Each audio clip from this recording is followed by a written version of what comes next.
Welcome to our summer mini-series all about camping.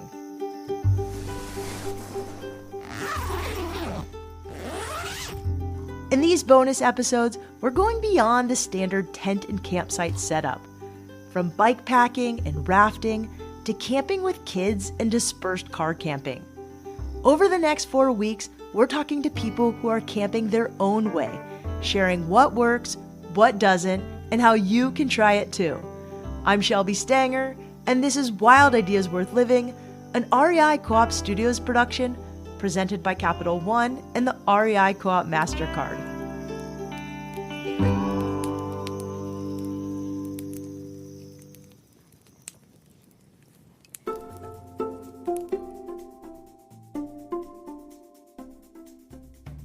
Today we're plunging into the world of water-based camping, whether that's traveling by canoe, kayak, stand-up paddleboard, or raft.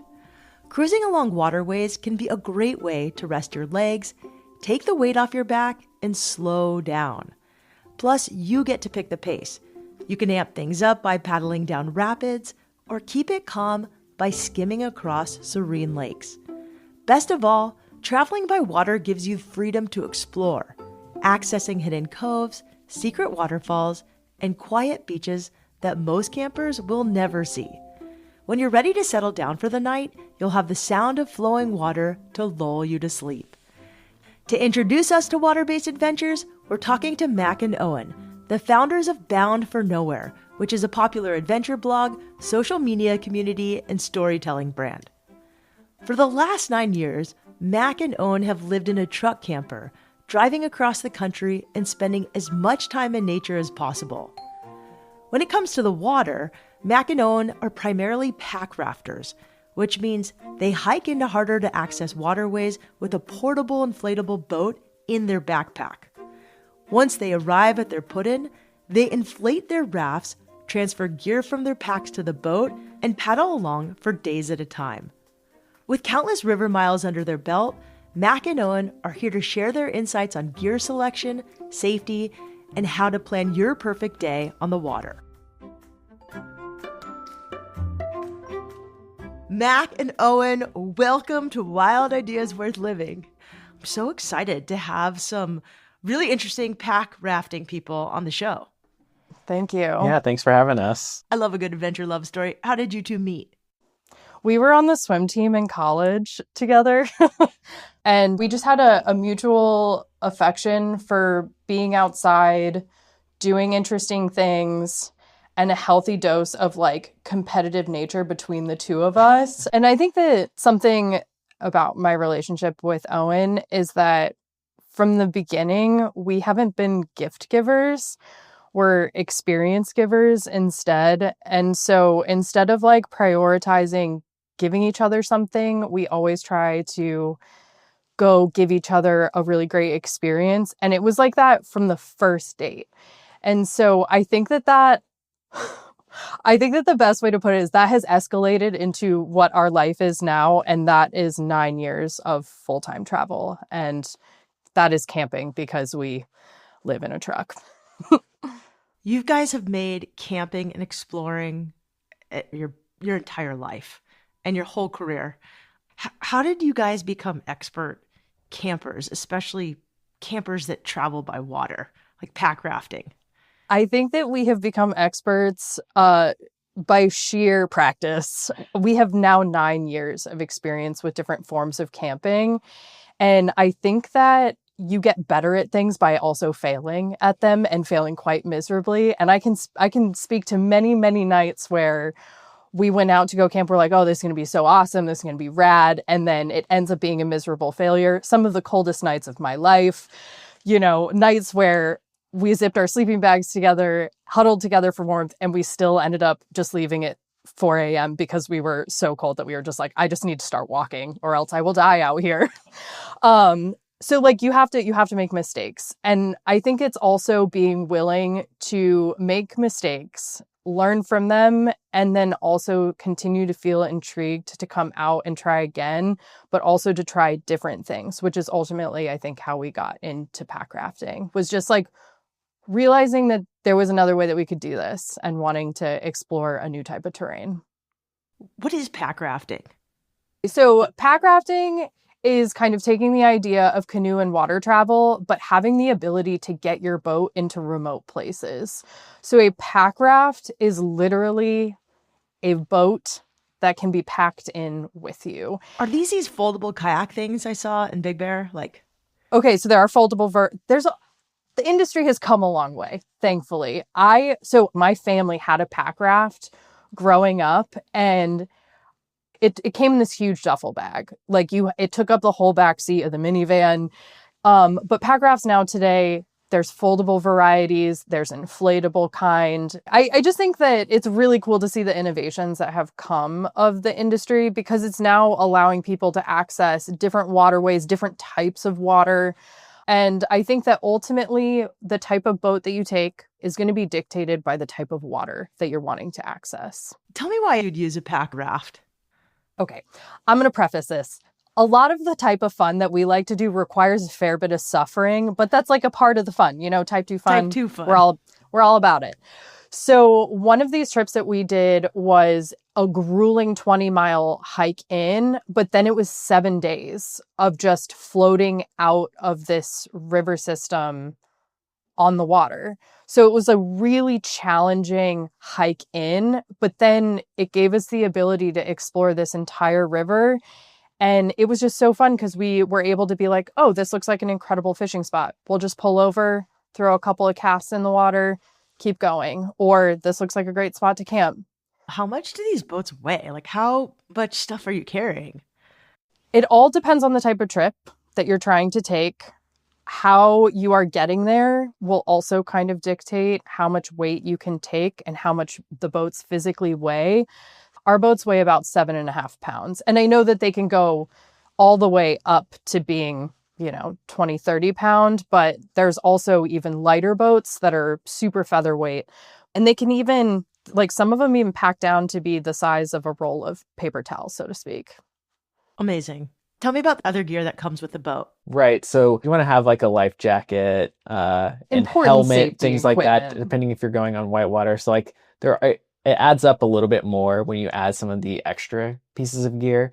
We have these paddles that break up into 4 pieces, and so we'll just shove them in our backpack. And they're carbon fibers, so they weigh like practically nothing. And then you're going to need rope or some form of device for rescuing fellow paddlers for general safety equipment.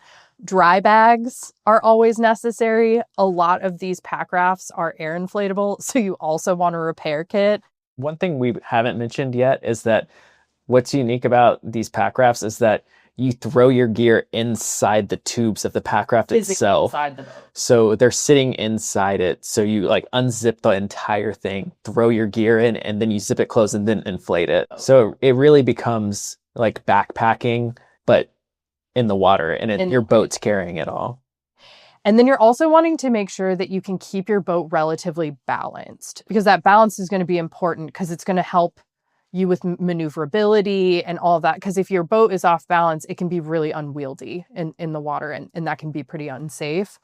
You obviously need to have your full standard camping gear, but again, it all has to fit. We typically go with like a lightweight backpacking setup, but you are afforded a little bit of extra luxuries. What's the most important piece of equipment, a must-have? I mean, if we're being safe, the PFD is definitely the most important.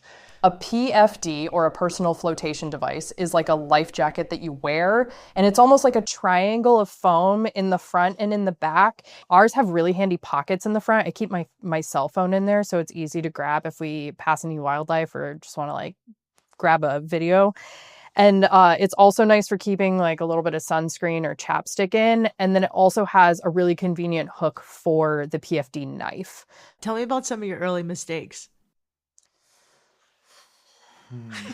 Early mistakes. I feel like I am afraid to admit this out loud. Sorry, Mom, if you hear this. We definitely have gone on trips without life jackets, fully forgotten life jackets. And that's a no-no. We got pulled over by the National Park Service police on boat because we didn't have life jackets. And then they gave us these really awful, ugly orange ones, which were like, you know, our cone of shame, so to speak. It was an honest mistake. We just forgot them, but don't do that.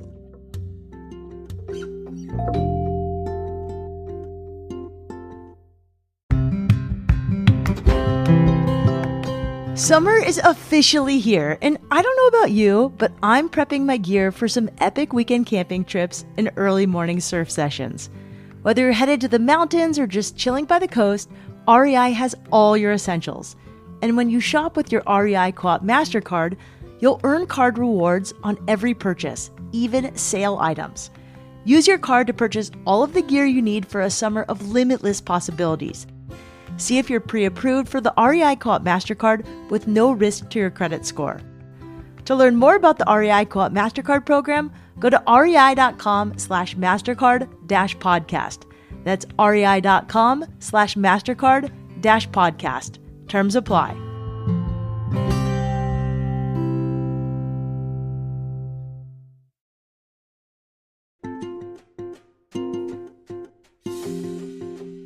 What are some things to take into account when planning for a pack rafting trip? You always are wanting to understand how many days you're wanting to travel for, work backwards to figure out how much food. I think the other big thing too is that if you're traveling on river, you're going from one point to another. So you kind of have to have your shuttle planned. You're going to need a car to get you there, but then a car to get you back to your original starting point. And so I think that there's a little bit more logistics that kind of go into it than just a normal backpacking trip where you might like walk and then come right back to the same spot. How do you guys plan for that? We typically like to do pack rafting trips with people, just because that's always going to help with the shuttling. If we don't have additional people or we cannot figure out a shuttle, what we'll do is a trip where you're hiking along the river and then you're just jumping into the river and floating back to the same place. And then how do you decide where you actually go? So we usually identify a body of water that we're interested in traversing on the boats, and then we'll work backwards from there, trying to figure out a start and an end point, the closest points we can get to with a car. And then from there, we're figuring out trails for hiking to get us to the water, things like that. And then even like more macro into that, you're looking and seeing public land boundaries, things like that, to see where you can camp, where you can't camp, and then kind of planning the route with all of those variables determined. Is there a strategy on like how you pack your backpack and how you pack your boat? So how you pack your backpack versus how you pack your boat are going to be pretty different. When I leave for a trip in backpack form, so before arriving at the water, everything is deconstructed. I would say that I'm in like backpacking mode. And the way that typically looks for us is all of our food is in a bag. All of our cook setup is together. We got tent, sleeping bag, dry bag with clothes. Then rolled up, we have our big dry bags. These are the ones that are going to fit inside of the walls on each side of our boat. Then we have our deconstructed paddle, our PFD, and on the PFD, we carry a knife, and that is just for the safety of being able to cut yourself out of your boat if something catastrophic happened. That's pretty important. And then the boat is rolled up on top of our bags. Then when transitioning to the water, those two really big dry bags then become home for all of that gear. So one side will typically have the camping gear and the clothes. The other side will have the food and the cook setup. And that will often have to kind of change around as you eat down your food and that side of your boat becomes light. You'll have to start moving clothes over to try to make sure you're balancing your boat. So that's going to kind of change every day, but that's going to be entirely based off of how much weight you have on each side of your boat. What about your clothes while you're on the water? Are you wearing different clothes than you would for hiking? Depends on water temperature, because if you are in really cold water, particularly water that you could get hypothermia in, you're going to need a dry suit of some description. I will say that we have not ventured into those waters, so to speak. I just feel like we're kind of like, I don't want to say like fair weather sailors, we just really love summer conditions on the water. And not many people like cold water, like rafting or surfing or any of it. Yeah, it's not fun. I've got some trips that I would love to do that will require a dry suit, but I think that when we are in the summer, decently warm-ish water, it's actually the exact same clothes that we are backpacking in. The only thing I was going to say is that I even go harder on the sun protection, because when you're in a boat, you're literally just sitting there exposed to the sun. So like a super broad hat. A lot of times I'll even wear gloves because you cannot wear enough sunscreen on your hands. Long sleeve, long pants, and this is actually something else that feels like kind of a weird thing. I made the mistake on going on a week-long river trip and I did not take lotion or enough lotion. When you are getting in and out of water that frequently, it does not matter the climate that you're in. It will dry your skin out so fast. Always take a little bit more lotion than you think that you need on a river trip. But 2 sets of clothes, usually a dry set, a wet set. You come off the river at the end of the day, change into your dry set of clothes and dry everything out overnight. Yeah. If it's breezy, I think that a rain jacket is always nice too. Just like repel the water so it's not just soaking you. And if you're in white water, sometimes, you're going to get wet. And then we really love hiking sandals for footwear for that kind of stuff. Like just, it makes getting in and out so much easier. Yeah. Our personal favorite are Bedrock sandals. They have really great Vibram soles. So you're not like slipping or anything around the water. But hiking in, you want a full support shoe just because you're carrying a lot of weight. So like any extra love you can give your feet on the way in. Is there any other tips that you wish you'd known early? Okay, yes. We have been recommended a book that is called the Packraft Handbook. It's an incredible resource that is everything from boat care to paddling safety, knot tying, how to dress for different types of weather, rescue scenarios. This is an incredible book. I wish we had it sooner. I just think it's really good from a safety perspective to be as knowledgeable as humanly possible before you start, venturing out into the water. And this is a great resource to start with. What's your best advice for someone trying to packraft camp for the very first time? I would say start slow and go somewhere close and familiar. The reason for that is if you go in and you feel like you're not comfortable, you forgot something, you need to go home early, I just think that removing as much of the pressure from the scenario is always a great place to start. Or even don't necessarily go out and camp for the first time. Just go have a picnic on the other side and then assess and figure out, what can I do better next time? What can I do to make myself feel more comfortable about it? Do I need to bring someone else with me? And just slowly progress into it that way. What are some of the most beautiful things you've seen while packraft camping? We have floated past a mama and her calf moose just going down the river. And the thing is, because you are just kind of going with the literal flow, they see so many other animals that do that. You are not taken as a threat. They just kind of observe you. You observe them. It just feels like because you're coming on them in this very natural way, you feel like you're really participating in the environment rather than going out and conquering it. It's just a very different experience. It just feels like you are really there, just being a part of all of it. Can you walk me through an ideal day on the water from sun up to sundown? Oh my gosh, this is describing my perfect date. For us, usually days on the river, and this is, let's just say we've already backpacked in, the hard work is behind us. We've woken up and we're at a camp spot that's right on the water, and we slept well because you can hear the babbling river right next to our tent.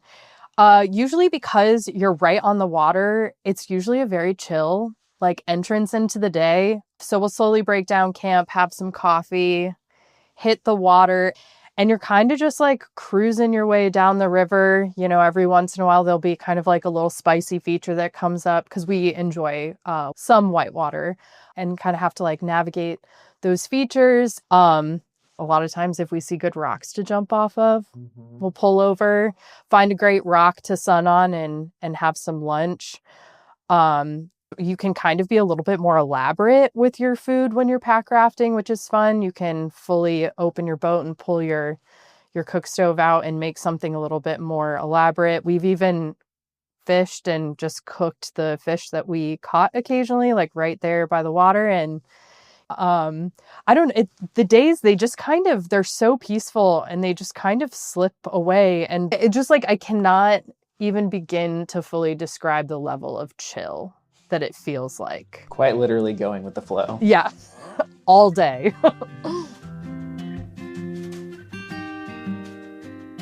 MAK and Owen sold me on pack rafting. Floating down a lazy river, occasionally encountering mild rapids for a little adrenaline rush, and stopping on little beaches to camp, it sounds so amazing. One other thing that MAK and Owen told me was that it's important to remember that water levels are variable.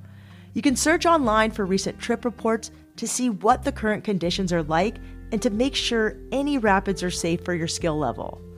While MAK and Owen are mostly into pack rafting, a lot of their advice is applicable to other forms of water camping. Think stand-up paddleboarding, canoeing, and even kayaking. To follow MAK and Owen's adventures, you can find them on Instagram at bound.for.nowhere or on their website at boundfornowhere.com. You can also check out their podcast called Camp Nowhere wherever you listen. Tune in next week to learn all about camping with kids. Wild Ideas Worth Living is part of the REI Podcast Network.